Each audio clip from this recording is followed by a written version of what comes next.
విషయాలన్నా రెండో విషయమన్నా నిన్న వందే మాతర గీతం ఫుల్ ఫ్లెడ్జ్డ్ వందే మాతర గీతాన్ని ప్లే చేసినారు. ఐ థింక్ కేంద్ర ప్రభుత్వం ఫిబ్రవరిలో ఏదో ఆర్డర్ పంపినట్టుంది. వాళ్ళు కాన్స్టిట్యూషనల్ అమెండ్మెంట్ చేసిన తర్వాత పూర్తి వందే మాతర గీతాన్ని పంపించినారు. మేము చదువుకునే రోజుల్లో యూనివర్సిటీలో అది వాడుకునేవాళ్ళం. మేము పూర్తి వందే మాతర గీతం పాడుకునేవాళ్ళం. మేము మళ్ళీ చాలా రోజుల తర్వాత ఒక అఫీషియల్ మీటింగ్లో నేను విన్నాము. I felt happy, fine.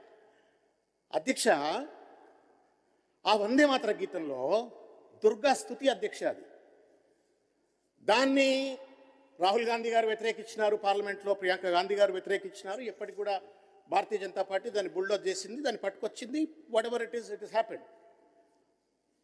ఆ వందే మాతర గీతంలో ఆ అడిషనల్ 7 స్టాంజెస్ ఏదైతే వచ్చినాయో దుర్గా స్తుతి, అది భారత మాతను దుర్గా తల్లితో పోలుస్తూ, విద్యా తల్లితో, సరస్వతితో, లక్ష్మితో, దుర్గతో పోలుస్తూ భారత మాతను ఒక దుర్గామాతగా స్తుతిస్తూ ఉన్నటువంటి ఒక గీతం అది. దాన్ని నిన్న అద్భుతంగా ప్రభుత్వ ప్రేరేపణతో దాన్ని ప్లే చేసినారు.